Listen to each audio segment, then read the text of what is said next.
Nang isipan ko'y gulong-gulo, nagtatanong kung susundan ko siya, dahil ang puso ko ay nabihag niya. Alam mo bang minamahal ko siya, at tunay ang aking nadarama. Kahit ako'y nagmumukhang tanga, ay ayos lang basta kasama siya. Kahit sabihin pa ng iba, nababaliw na akong talaga. Kahit mayroong ibang nagcha-cha-cha, nagrurumba, nagsasalsa.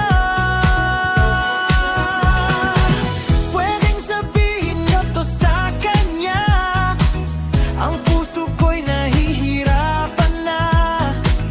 Ano pa ba ang pwede kong gawin na ubra upang maakit siya? You might also like what makes you beautiful. One Direction, wag na wag mong sasabihin Itchy Nadal, Loses Out, Eminem. Malagay kaya ako ng